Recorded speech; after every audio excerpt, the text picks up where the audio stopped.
the really exciting prospect for the first time in a generation, a Labour mayor working with a Labour government. I'll be transformative.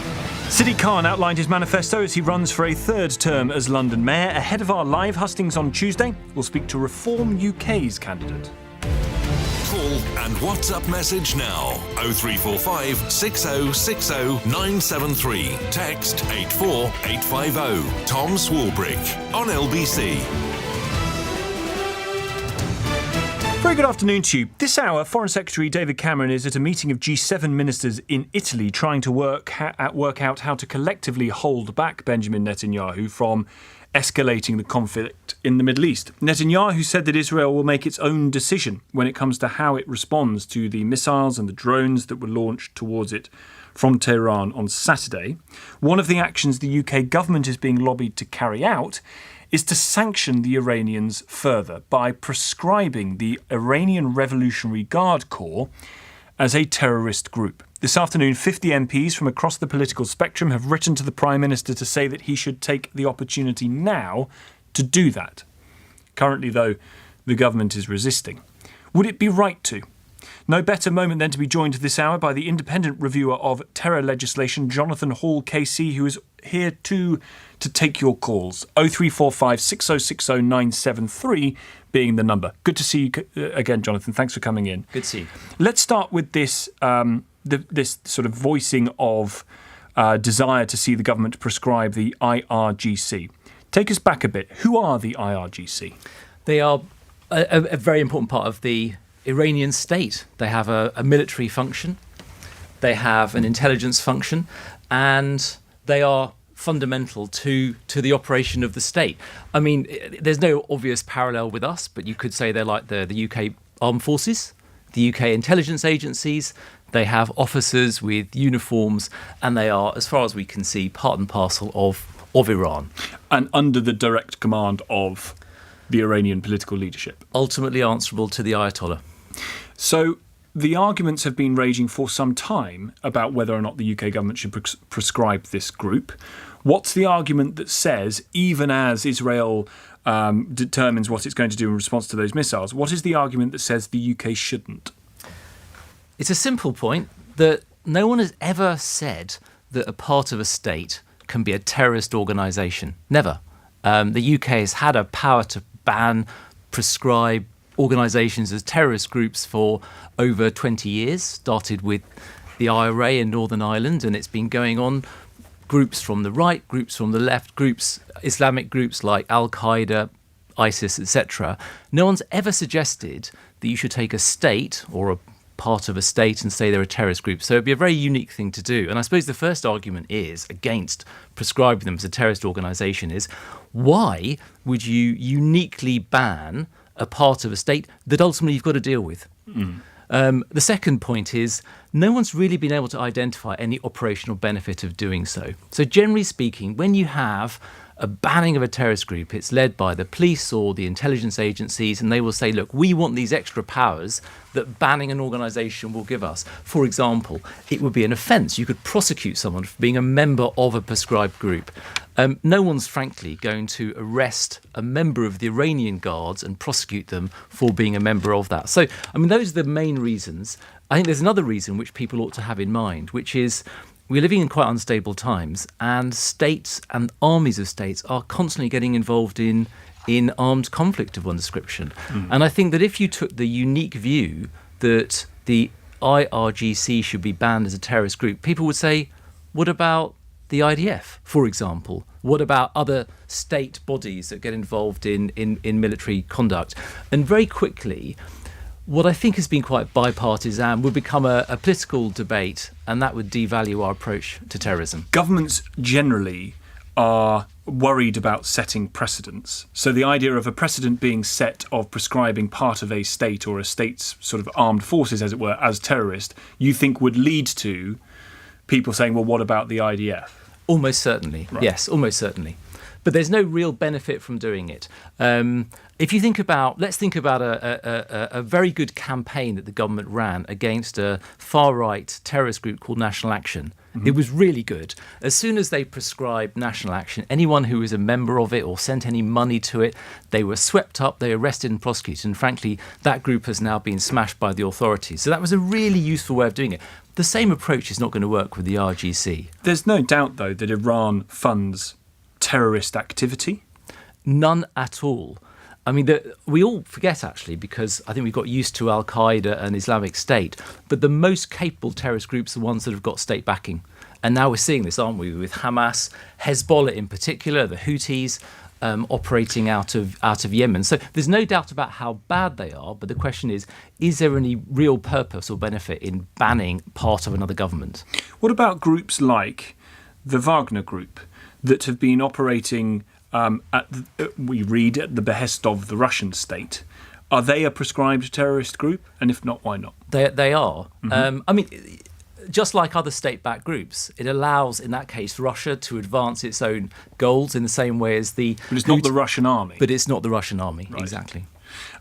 So given that there is no doubt that Iran funds terrorism around the world through the groups that you just described, whether it's Hamas or Hezbollah or the Houthis, you don't think that there would be really any practical effect and a bad precedent would be set by prescribing the IRGC, even though we know Iran funds terrorism? Yeah, you've summed it up exactly. I mean, the reason why people, I think, are drawn to this idea of prescription is it's something you can do really immediately. If you're a government minister, it must be quite tempting to be able to stand up in the Houses of Parliament and say, today I am banning this particular organisation. It feels like you're doing something. And I completely understand the desire to declare one's disapproval of what Iran is doing. It's just this is not the right mechanism of doing it. How is a state defined? By reference to the states in the world that we and other countries recognise. The reason I ask is because were a state defined by the manner in which people were elected to run it, you might get a lot of people saying, well, how can Hamas, apparently elected, be considered a terrorist group? And indeed, there are media organisations in this country who are at pains to describe them not as terrorists. I mean, you're making a subtle distinction, but I think it's all pretty clear, isn't it? I mean, Hamas are not the government of a recognised state. As you know, people are making moves to recognise Palestine as a state, but it isn't currently recognised as a state, and therefore any government of Palestine is not going to fall within that category. You make a good point. If Palestine is recognised and it has a government, then it would have this sort of protection that I'm referring to. 0345 6060 973 is the number. 84850 to text. You can tweet at LBC. Jonathan is very kindly here for an hour to come and take your calls and questions about this really, I think, absolutely fascinating and clearly very current live issue given what's happening in the Middle East. I get this text from Loz. Tom, why is Lord Cameron's lines of diplomatic communication defence not a sufficient reason to avoid prescribing the IRGC? Lord Cameron, I think in a clip we played, saying, well, we need to talk to people in Tehran, even though we don't like them. Well, I think it is a pretty good reason. I mean, when you have a prescription decision, they have a group called the Prescription Review Group. This is a group of officials drawn from across government. For example, it will include Home Office officials, it will include Foreign Office officials. And I get, as an independent reviewer, I have this very lucky inside ring seat of sitting there and watching the officials discuss it. And you'll have people talking about what is their terrorist activity, but you'll also have Foreign Office considerations as well. And what you're talking about there is a very good reason, it seems to me, why you might decide, although it's ultimately a matter for the government, not to ban a group because it would cut off a means of communication. There's lots I want to talk to you about, and I guess a lot of calls that will come into about some of the protests that we have seen, particularly in London, but across the country recently, about some of the people who have been charged with a variety of different offences in relation to some of those protests. And not just, different forms of terrorism, I guess, too. Do you still believe that the main threat to the UK is Islamist terrorism? Yes, it is. As part of my role, I do have access to officials and information, and I get briefings on the threat. And the most important part of the threat is Islamist extremism at the moment. Is it a growing part of the threat? I don't know if I characterise it as growing. I think it's been pretty stable for the last 10 or 15 years. Islamist terrorism, particularly driven by events abroad, by foreign conflict, is what is likely to result in deaths in the UK. I think that extreme right-wing terrorism has become more prominent, partly because it's been looked for more. So the role of the intelligence agencies pivoted in 2019-2020 from simply looking at international terrorism and Northern Irish terrorism to include looking at extreme right-wing terrorism. Do you think that was quite late? Better late than ever, I suppose. But it's also true to say that there have been some really striking convictions recently, particularly of very young men, boys, some of them quite autistic, who have become deeply, deeply inspired by extreme right-wing stuff they found online and have got involved in some very serious plots. So it's a real thing. 0345 6060 973. Mark, your call's coming. Thomas, you too. You're listening to Tom Swarbrick here on LBC. The time now, 4:15. LBC Travel, I'm Dave Goff. There are long delays on the M23 northbound. 2 lanes are closed for recovery work after an accident earlier between junction 9 for Gatwick Airport and the M25. On the M25 anti-clockwise, there are queues from junction 21 for the M1 around to junction 19 for Watford after an accident earlier, so all the lanes are open now. It's slow on the M1 northbound around junction 10 for Luton Airport. That's because of the roadworks. On the trains, London Overground have no service from Highbury and Islington to New Cross Gate, Crystal Palace, Clapham Junction or West Croydon. That's because a train has broken down. Southern have no service southbound from South Bermondsey to Tulse Hill. That's because of a points failure. And on the tube, there are severe delays on the Victoria line. That's because of an investigation. This is LBC.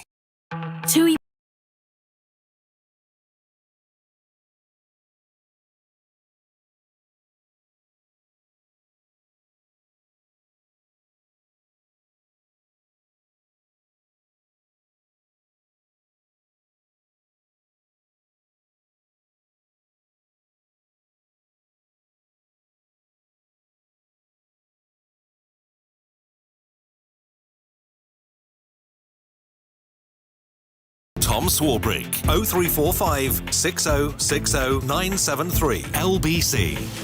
This one's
Swarbrick on LBC. 4:18 the time. Tom Swarbrick here on LBC, joined this hour by Jonathan Hall, KC, the UK's independent reviewer of terrorism legislation, as MPs queue up to demand that Rishi Sunak prescribes the IRGC, the military part of the Iranian government. And as we've been hearing from Jonathan about his view is the arguments are against doing that. Come to your calls as well. Thomas is in Finchley. Hi, Thomas. Your question for Jonathan. Hi. Good afternoon, Jonathan. How are you doing? Hi, how are you doing? Very good, thank you. Yeah, my question is, far too often we see illegal activity or illegal placards happening on these marches, and where the police officers will then stand by and either record it or do something about it later. So my question is, well, twofold. Why isn't something done there and then? And then the second question is, what training is being carried out for these police officers so to better equip them to deal with this? I think it's an evolving picture. I think the police got a bit better. I agree that they were, I mean, this is just my impression. I'm not a police officer. I'm not trained in police tactics, but they were a bit passive at the beginning of the demonstrations after the 7th of October, in particular the people calling for jihad. And I think they've upped their game a bit. In practice, they'll have people on the ground, I mean, commanders, but also lawyers who are advising them. And this sounds a bit of an inadequate answer, but terrorism is just so different. It always manifests in different ways. And the first time it appears in a slightly new guise, it's quite a hard call for people to make. So I think that you have to allow some tolerance for the police, not necessarily getting it right to begin with. I suspect the answer to your first question, the reason they don't jump in immediately is that old thing about public order, isn't it? I think that their fear is they've only got a certain number of the thin blue line.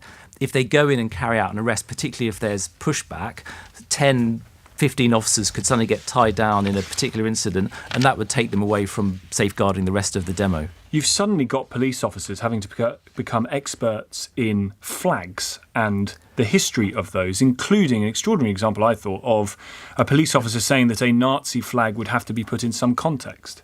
I wonder what you made of that. I think it just shows how difficult these calls are. It's a difficult call over a Nazi flag? Well, it's not a terrorism matter, No. which is more to do with me. I mean, I think on the public order matter, yeah, it's a bit of a no-brainer. But remember, police officers are. In Northern Ireland, they are complete experts because flags are a huge part of what goes on there. So I expect you to have more expertise in Northern Ireland. But take a London-based cop, give him a flag, unless he's seen it before, I think it's quite a tricky thing to react to. Thomas, thank you very much indeed for the call. On those protests, there have been a number of people who have been found guilty of terror offences who are at those protests, one of whom, one of 3 women convicted under the Terrorism Act, has refugee status in this country after claiming her life would be in danger if she returned to Gaza. And the suggestion is that immigration status is going to be reviewed because of the conviction. Do you think that should be a matter of course, that if someone has status granted to them from this country, if they're convicted of a terror offence, that status should be looked again at? I think my basic answer is yes. Someone who has got a right to reside here, which is contingent on good behaviour, seems to me that a terrorist conviction is very bad behaviour, and that should lead to a review. I mean, whether it will result in return, I don't know. And I think we can't abandon the point of safety on return. So if it's right that whatever the risk she poses here or whatever she's done here, she'll be at risk on return, then it's going to come up trumps, isn't it? 0345 6060 973. Here's Emma in Stanmore picking up on our last conversation. Tom, can you ask your interviewee, Jonathan Hall, about the Taliban, prescribed and a government, I think, says Emma. Well, it's not. The Taliban is a really interesting case. At the moment, the government of the Taliban has got members in it who are members of prescribed organisations. There's a small group called the Haqqani Network, which is a banned terrorist organisation. But taken collectively, the Taliban has never been prescribed. And I suspect for the reasons that we've been discussing to do with the IRGC, it's never going to be either, because ultimately Western governments will have some or want to have some sort of links with the Taliban, but it's never historically been banned. So the chances of it being banned are zero, basically, now? You never know. I mean, one of the things about the Taliban is that they're seen as a domestic focused group. I mean, their methods, their approach to human life, to their opponents is absolutely appalling. But they are not known as a group that is trying to project a threat into the UK, unlike, for example, Al-Qaeda or ISIS, whose aim is to go and blow up people in shopping centres and football and concerts. Question here from Phil about on the IRGC again, or at least the sort of the tentacles of Iran, to put it in that sense, of what they're doing in the UK potentially. We've seen a stabbing of an Iranian journalist who's working for an Iranian outlet in the UK. The suggestion is that may have been done by Iranian-backed people. How much of a threat is that to Iranians in this country of the IRGC from Iran? It's a very big threat. It's a very, very big threat. I don't know if how much is it Tom? Who's on the line? Oh, Who's it's asked a text from Phil. Phil, I don't know how much you followed the Iran TV, but Iran TV broadcasts from London. The threat to the journalists there was so great that at one stage they had to move to America. They've returned to very secure premises in the UK. The Iranian arm seems to have reached to an Iran TV journalist at his home address with that stabbing. So they are absolutely a very big threat. One of the things the government is trying to do, and it's just passed this new legislation called the National Security Act 2023, is to prosecute those cases and call out where foreign governments have actually done what you call foreign interference. So if they ever catch those people, and if they can prove that was either done for the benefit of Iran or it was directed by Iran, then you would expect a prosecution under the new legislation. Do we see this of other states too, whether it's Iran, China, Russia, clearly?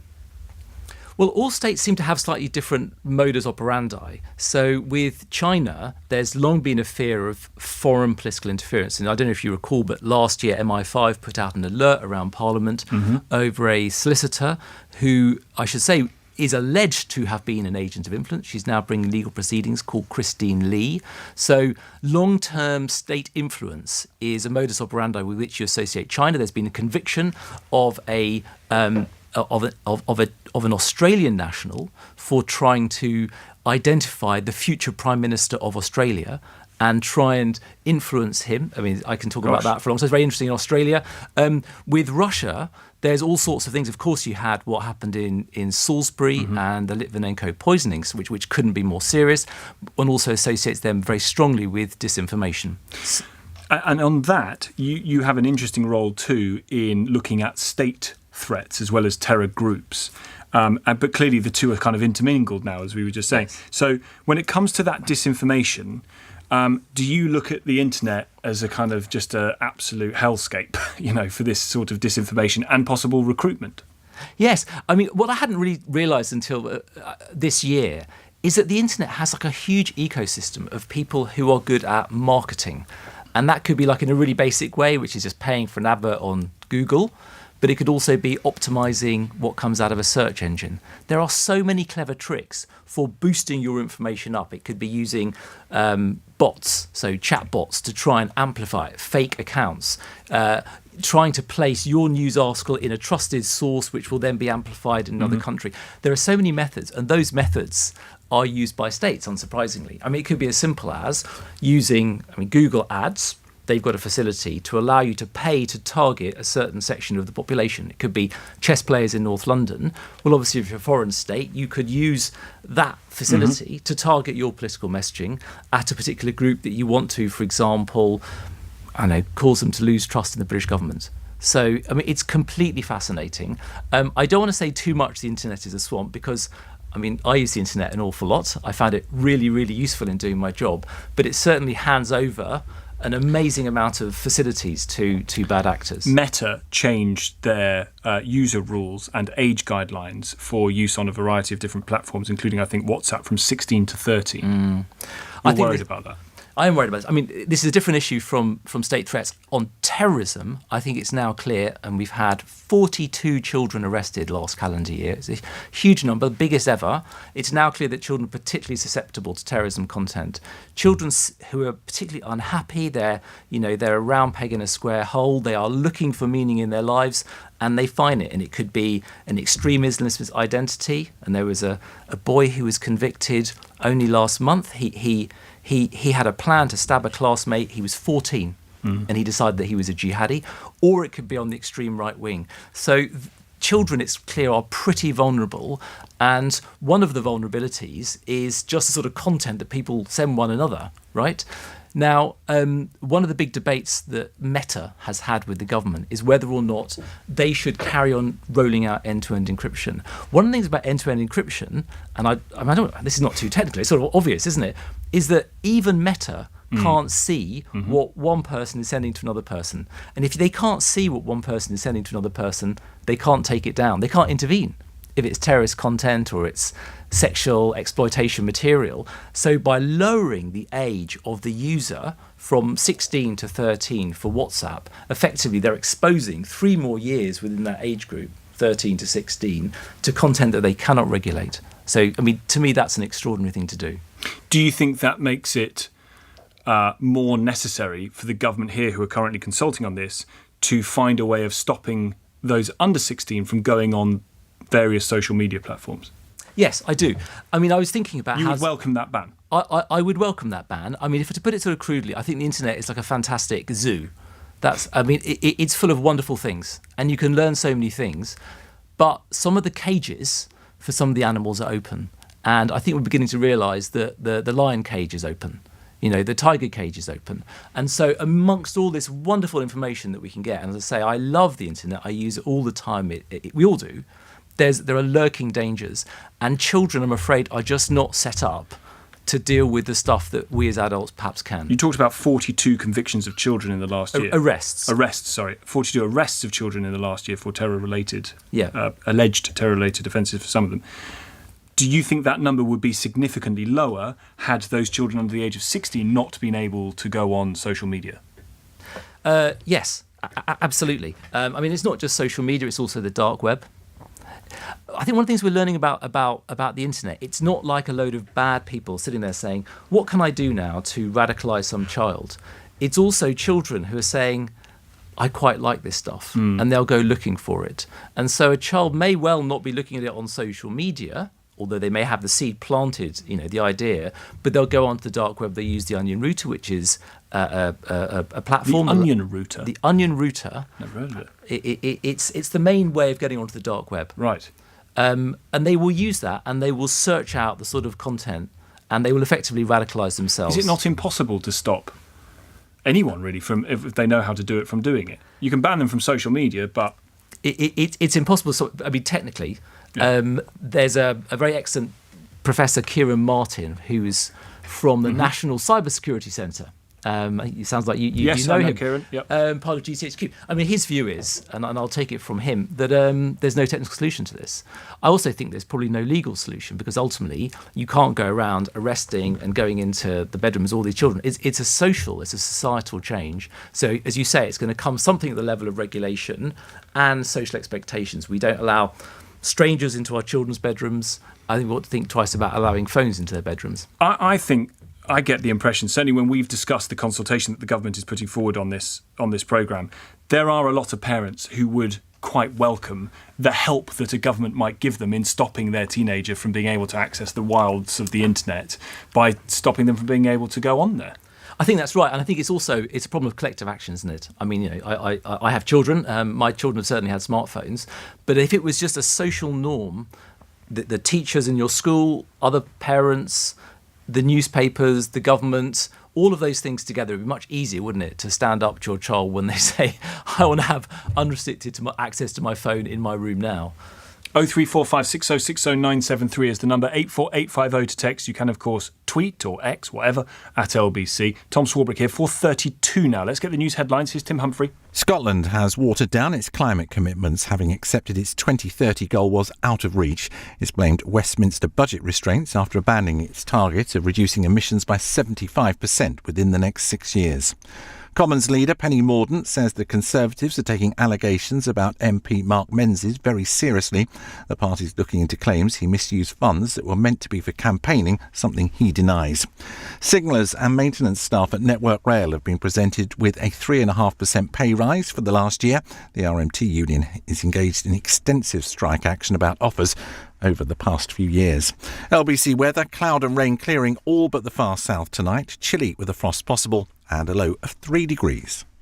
LBC This Morning on Nick Ferrari at Breakfast. Conservative MP and Defence Secretary Grant Shapps, the Tories trail Labour on defence, so you don't even have votes there, Mr Shapps. Starmer is now going around saying, don't worry, defence is safe with us, the nuclear deterrent is safe with us. Meanwhile, he's got 11 members of his shadow team who voted against Trident. Ed Miliband is Shadow Secretary of State for Energy Security and Net Zero. You were leader of the Labour Party. If you had issues concerning your deputy leader, would you seek read every piece of advice available or decline as Sir Keir has with Angela Rayner? I would do what Keir's done, which is... Why, Ed? He trusts Angela. I do 100%. Nick Ferrari at Breakfast. Back tomorrow morning from 7. Listen on your radio and on Global Player. LBC. At ED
Leading Britain's conversation. This is LBC with Tom Swarbrick.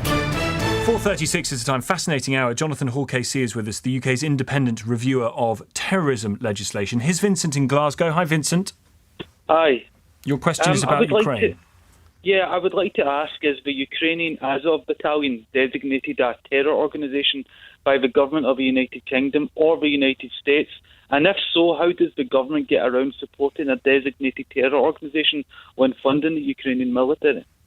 I don't think they are designated, is the simple answer. I'm confident they're not designated in the UK. I don't think they're designated in America. I mean, that doesn't mean to say that there won't be certain individuals in Ukraine who are not terrorists. I mean, you don't have to be designated to be a terrorist. How do you get around the fact that some aid or some military aid might go to people who, as well as fighting to Ukraine, have also got terrible motivations? There's no obvious way of doing that. I mean, the bigger picture is, though, isn't it, is the conflict between Russia and Ukraine. Vincent? Did you say that Azov was designated a terror organisation in the UK or wasn't? Wasn't, not. I remember watching a BBC documentary made several years ago, and on the documentary, the BBC claimed that Azov was designated as a neo-nationalist terrorist organisation by the United Kingdom government. Well, if that's the case, I'm wrong. I'll look it up after this call, but I don't think it is. Vincent will look it up now. Thank you very much indeed for the call. Ash is in Notting Hill. Hi, Ash. Hi. Very good topic, and thanks for your professional guest, which is helping, the understanding of the internet influence and propaganda. It's happening on Iranian society, and also it happened on Cambridge Analytica, if you remember. That happened. So now it's happening by, IRGC. They're hacking the people. They're arresting people inside Iran who is doing outside Iran. They stab him like that journalist you said. So they are pretty, active on this.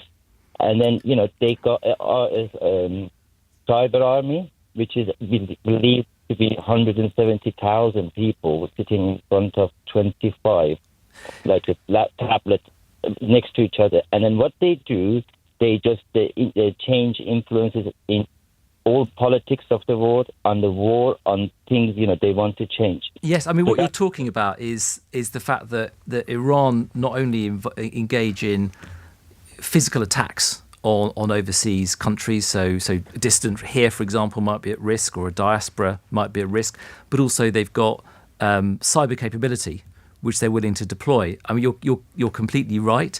I think what you're going to hear increasingly about is this new offence called foreign interference.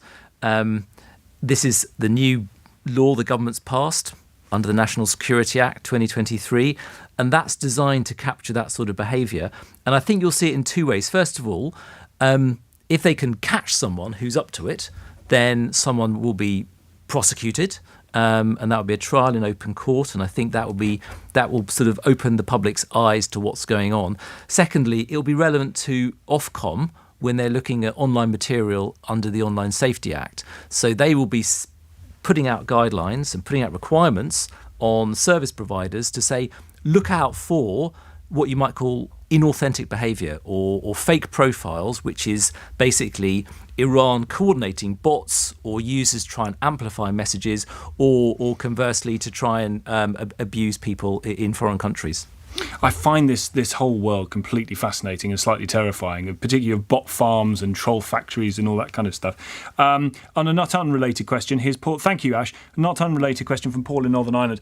Are there sleeper cells already in the UK just waiting on orders from their leaders, and when they carry out their orders, they will return home? The answer is I don't know. But you would say that, though. Well, we know that there have in the past been sleepers. There was a very famous case of an extraordinarily dangerous Al-Qaeda terrorist called Diran Barot. And he was a genuine sleeper. When you say that, what does that mean? He lived a life in this country as a functioning citizen. Exactly, but he was plotting to, I think it was to blow up gas canisters in cars. It was going to be a mass casualty event. And we also know that, thinking about espionage, I think there's a TV program, isn't there, called The Sleepers or something. But we know, and Gordon Craig has written a very good book about it, that the Soviets did plant long-term illegals in various countries. And I think what we sort of know is that if they were doing it during the Cold War years, there's no reason why they shouldn't want to do it now. But I don't know if there are at the moment. And with that sort of in-person, I guess you might call it old-style, James Bond-style form of espionage, you'd have thought it had all gone on the internet and been done through troll factories and bot farms. But presumably there are quite a lot of spies of nations that wish to spy on us in this country, acting in all kinds of ways. We talked earlier about China. I think it's best to assume that. I mean, I think the UK has expelled an awful lot of Russian agents. Do you recall after Salisbury? There was a huge expulsion, and the government's aim. So I'm not part of the government, but I sort of see what they do. Their aim is try and make what you might call, I mean, I suppose a slightly devalued term, hostile environment. Make it a hard operating environment for foreign spies, but they're bound to be here. Good news, you're right. The Azov Brigade are not a prescribed terrorist organisation in this country, so you can go back to your job after this. I see some breaking news from Germany. 2 alleged spies suspected of planning to sabotage German military aid for Ukraine have been arrested in the southern German state of Bavaria. Described as dual German-Russian nationals were detained on suspicion of spying for Russia, prosecutors say. Well, that's really fascinating. I mean, the thinking about the range of ways in which a bad actor like Russia might try and undermine the Ukraine struggle. You've got that sort of hard-edged sabotage plot. I mean, who knows? It could be blowing up weapons as they were being transported to Ukraine. But on the disinformation front, obviously a classic tactic for the Russians would be to subtly undermine trust and confidence in the government in Western countries and say effectively, what's the point of arming Ukraine? They're going to lose anyway, and try and stir up the population and effectively use all the strengths of democracy, the fact that the government has to respond to the people, as a weapon against the government. Craig, I'm going to ask your question in just a moment, if I may, because I know that there could be quite a big conversation about the people who are arriving on boats into this country. But back to the Middle East, and particularly the terror threat that is there, how much concern do you have, as have been asked by many people, how much concern do you have that what is happening in Gaza is just going to recruit and radicalise a new generation of Palestinian youth who will never live next to peacefully or want to live next to peacefully an Israeli state, and the damage that they could do? Well, if you mean in Israel itself, very concerned indeed. I mean, I think it's quite desperate. And I think anyone of goodwill is thinking, how on earth are people going to live together after this? But I've got no solutions at all. In terms of terrorism Does the action of the IDF, I mean, obviously it makes Gaza more dangerous. Do you think it could in turn make Europe more dangerous if there is a radicalisation of people already here against what it is Israel has been doing, and the governments of the countries that they live in are, quote unquote, supporting Israel? Yes, absolutely. I mean, as part of my job, I've met a few terrorists, and I've met a lot of people who've dealt with terrorists. I mean, I did a big report on terrorism in prison, and I spoke to a lot of imams, prison officers, experts, and it's that foreign policy thing. That's what tends, for the people who are really radicalised in prison, what got them was the foreign policy aspect. So I think the answer is yes. 03456060973 is the number. Jonathan Hall, KC, the UK's independent reviewer of terrorism legislation, taking your calls until 5. 4:45 now. LBC Travel, I'm Dave Goff. There are long delays on the M23 northbound. 2 lanes stay closed for recovery work after an accident earlier between junction 9 for Gatwick Airport and the M25. It's slow on the M4 eastbound. The exit slip road at junction 4 for Heathrow is partly blocked because of an accident. On the M25 anti-clockwise, there are queues from junction 21 for the M1 to junction 19 for Watford after an accident earlier. In the centre of town, Oxford Street is blocked both ways at Harewood Place. That's because of an accident. On the trains, London Overground have no service between Surrey Quays and New Cross or between Surrey Quays and Clapham Junction, and there are severe delays on London Overground from Highbury and Islington to Crystal Palace and West Croydon. And on the Tube, there are severe delays on the Hammersmith and City Line. That's because of an investigation. LBC. Play set for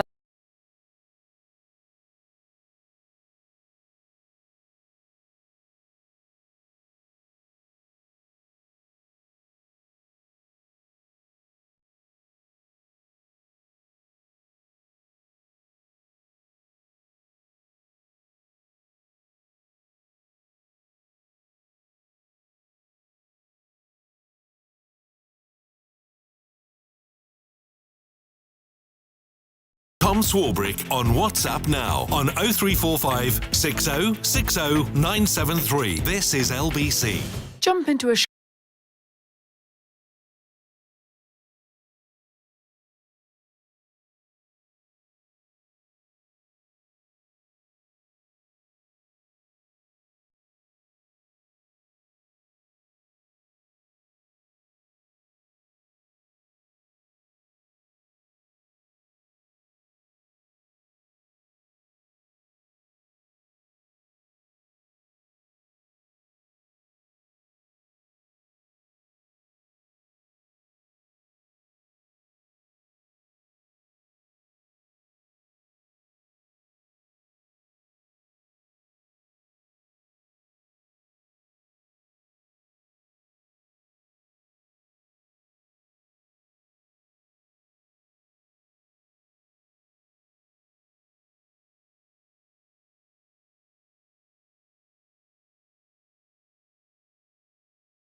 Swarbrick on LBC. 4:48, Khalid, I'll come to your call in just a few moments. But, Craig, I know you've been waiting to get your question on for a while, so here it is. Tom, how do we know the threat from the men arriving on boats? Jonathan Hall. The answer is that we never know the threat from anyone. What you want to do is to allow the police and the intelligence agencies as much opportunity to check and screen the people who arrive. Last year, as part of my annual report, I went to see how immigrants arrive at what's called Western Jetfoil in Dover. So these people are picked up on the rescue boats, they're taken to Western Jetfoil, and then they go to somewhere called Manston, which is an old converted airfield. At the time I was there, it was lots of sort of tents and more permanent structures. The tricky thing with that is that a lot of people can suddenly arrive on one day. And if lots of people arrive on one day, how are counter-terrorism police going to have the opportunity to screen them? And this is the really difficult bit, they can't be kept, quite rightly, in inhumane conditions, which means that if you're jamming everyone into a tent, they can only stay there for a day, they're on tiny mattresses on the ground, and they're going to have to be moved out. And if they're being shipped out, you're not going to have the opportunity to screen them. I mean, that's really what I saw. And I mean, it's going to be published in a few weeks, but in my report, I'm going to say that use live facial recognition at Western Jetfoil. So when people get off the boat, they can be screened. And if they've got a watch list of people coming in, they will know there and then that they're dealing with someone who's on a watch list. So someone arrives off the boat before they get to the tent or Western Exactly. Jetfoil. They go through a machine, Exactly. an AI facial recognition, that checks their face against a database of what? A database of images of people who are suspicious, who are potential terrorists. So at least in that way, if someone's junked their passport or before getting onto a boat or has refused to say who they are, you can at least check it against the known list of people who are... Yeah, and it's not if. I mean, people just junk their passports. That's just part of the course, yes. Why the hell's that not being done already? Well, my impression was that it was a really, really complex, evolving situation. They just did not anticipate the surges of people who came, So it was just too many, it was overwhelmed them? They were overwhelmed. At one stage, they were so overwhelmed that people had to be released before all the checks had been done at one stage. They released people without checking them? Without the full amount of checks, because they were overwhelmed. And ultimately, it's a balance, isn't it, between being able to screen people and not keeping people in really extreme and potentially inhumane conditions. But this is, I mean, for the person who would wish to do harm, and by no means am I saying that people who arrive by boat all wish to do harm, but for the person who would wish to do harm, this is a great way to get into the country unnoticed, isn't it? If you come in big numbers, overwhelm a system that isn't set up to check who you are. Well, yes and no, because, I mean, ultimately people who are picked up on the sea will all arrive through Western jet foil. So, I mean, on the one hand, it might be a way of getting in without identification documents. On the other hand, you will go through a particular choke point. Mm-hmm. And so there is the opportunity, which may or may not arise, depending, as you say, whether people are overwhelmed. But, there are counter-terrorism police in and around that area, so they could be picked up. And your recommendation to the government in a few weeks' time in this report is going to be use AI facial recognition to do this. Would there be any legal difficulty in doing that without the say-so of the person that you're checking? No, I mean, ultimately, if something, all of these sorts of things, as lawyers call it, engage human rights. So someone's such a lawyery term. Okay, but I mean, we all have to have our language. But ultimately, you can interfere with a person's human rights for reasons of national security, as long as it's necessary and justified, and you've thought about it, and there's a good business case, which there is. And you think the government will be receptive to that idea? I haven't seen their response, but I hope so. Thank you for the question. Khalid has been waiting very patiently in Leicester. Khalid, your question for Jonathan.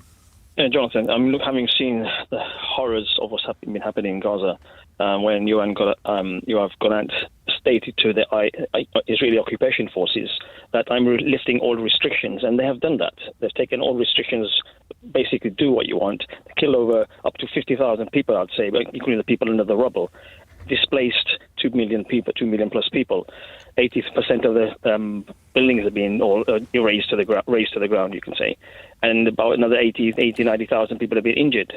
And not only that, UN has said there's multiple credible reports of so many rapes of women that have been that documented. I'm not trying to cut you short. I'm just trying to move you to a question, if I may. Yeah.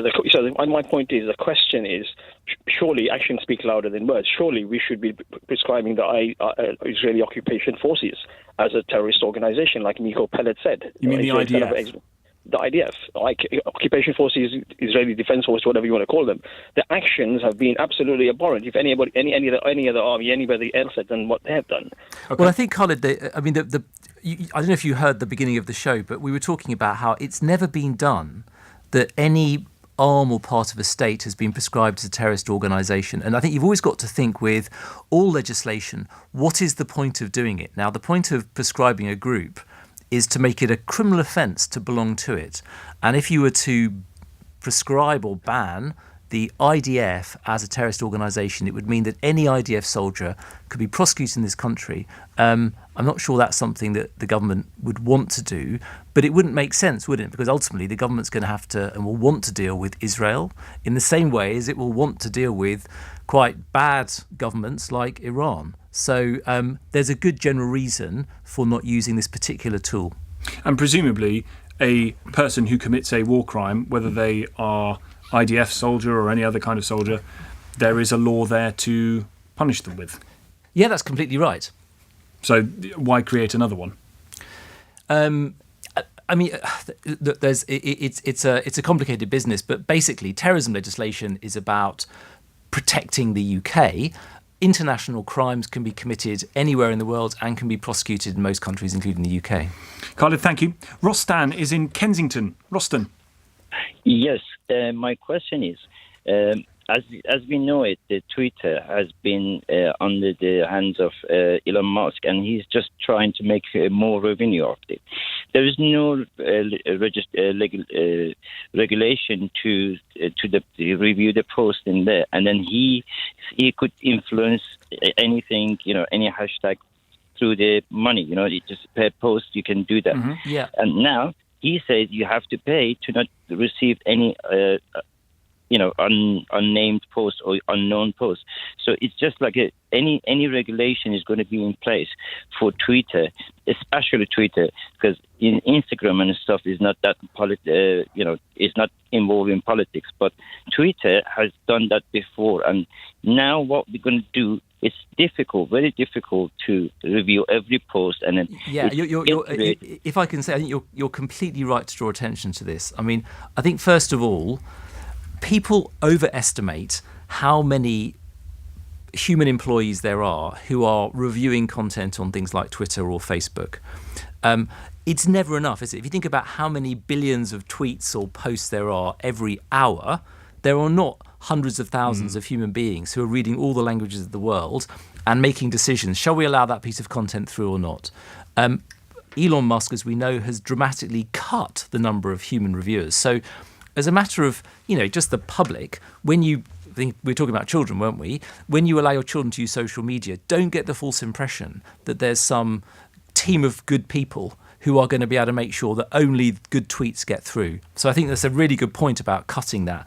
And the second thing is, I mean, again, you're completely right. The way in which these platforms operate is not always very obvious, is it? I mean, on this occasion, we know that Elon Musk has taken this particular line, but it's always open to a big tech bro like Mark Zuckerberg to change the rules. And we saw that when he decided to allow children of 13 onto WhatsApp.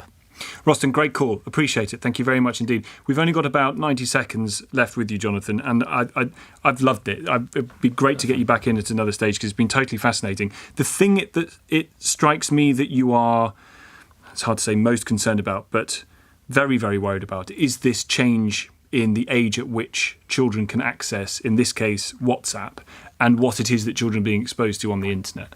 Yes. That seems to be a real, real problem. Yes, you're right. And I'm a lawyer, I review the law, but I can see that the law is never going to be as sufficient, which is why I'm particularly worried about this. Because the tech is moving too far for the law to catch up with or to be effective with? Because we, as parents and society, are engaged in this massive experiment where we're just not prepared, are we? We've unleashed the internet onto our lives and onto our children, and what we're learning is children in particular are very, very susceptible to what they see online. Great to see you. Thanks so much for coming in. Hope to do it again. Jonathan Hall KC is the UK's independent reviewer of terrorism legislation here on LBC. Tom Swarbrick here. These are the headlines at 5 o'clock. We don't allow strangers into our children's bedrooms. I think we ought to think twice about allowing phones into their bedrooms. The UK's independent reviewer of terror legislation tells this programme serious change is needed to address the online radicalisation of young people. We must now act to chart a course to 2045 at a pace and a scale that is feasible. The Scottish Government ditches its target of cutting greenhouse gas emissions by 75% by 2030. Puberty blockers were an experimental treatment for which there was no evidence. Scotland's Gender Identity Clinic for Young People pauses its prescription of puberty blockers until more is known about long-term effects. And why did it take the publication of the story today for the whip to be removed? Menzies behaving badly. The Tory MP suspended after allegedly misusing campaign funds. Sir Keir Starmer says the police should be involved. What happened to MPs turning up to work, doing the job and going home afterwards? On your radio, on Global Player and Play LBC. leading Britain's conversation. This is LBC.